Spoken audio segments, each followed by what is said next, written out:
In our 34th episode, we had a report on the Free Union freebie store and some seemingly illegal happenings in-world with regard to the use of copybots. That's right, Kira. And this past week, plenty of new facts were revealed.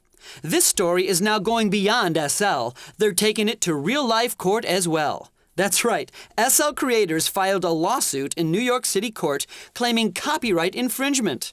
Rube Rabiani has more. 6 major Second Life content creators, including DE and RH Designs, as well as Eros Designs, known to all of us from the Cataneo sex bed trial, have filed a new lawsuit in Brooklyn, New York, claiming copyright and trademark infringement against Second Life user Thomas Simon, whose avatar name is Rei's Kenzo, and 10 others who allegedly exploited a flaw in Second Life software to duplicate thousands of copies of independent creators' products. The items represent nearly every type of product for sale in Second Life, including skins, shapes, clothing, furniture, and more. Rei's Kenzo apparently sold these products to other Second Life users, even though all of the duplicated products are covered by the plaintiff's copyrights and trademarks.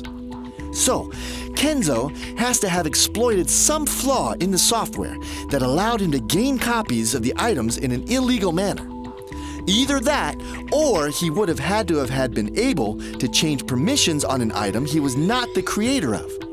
The designers claim that Thomas Simon still uses his avatar, Rei's Kenzo, to duplicate and sell unauthorized copies of the plaintiff's products. They argue that he does this mainly through yard sales, in-world vendors, and avatar-to-avatar transactions. The amount of money involved in the controversy is about $75,000 US. And this number refers only to the damages caused by the plagiarism. I met up with well-known SL designer Yoshinori Shirakawa, who regularly is confronted with copied versions of his designs, especially his famous shoes, and who has already sent a DMCA to Linden Labs, whose service seems to lack when it comes to relation among residents. The company seems solely interested in protecting itself.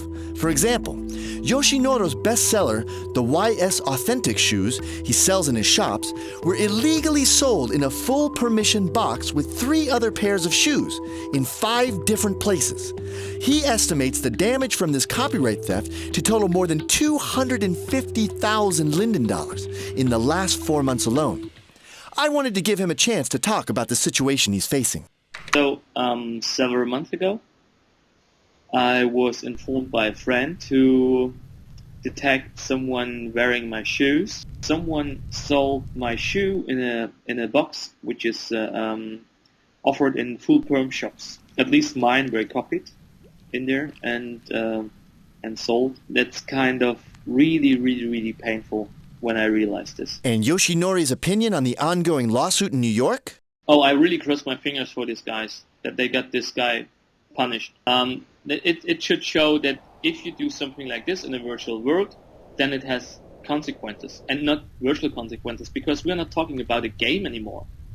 Virtual worlds are the future in presenting stuff in an online environment. What would be your last step if LLs doesn't react to the problem? I already had a consequence because I put down the time I spent to produce things. I start to sell some products under the label YS Authentics and Fair. I think there is a really good opportunity to spread products around in other virtual worlds.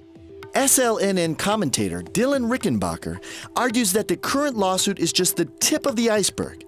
He also reminded us that going to court isn't always affordable for small designers, and there are plenty of them out there in the virtual world.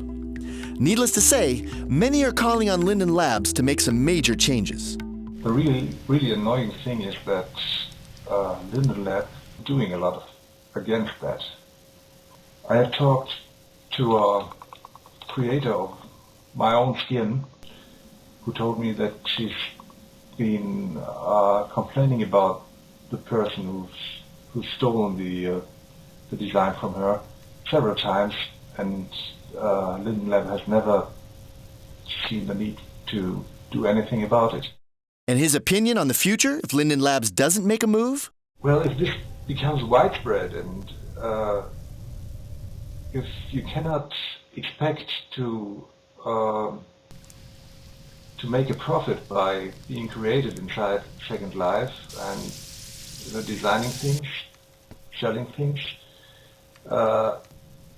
then of course very few people will be willing to do it anymore. And if nobody is creating content in Second Life anymore,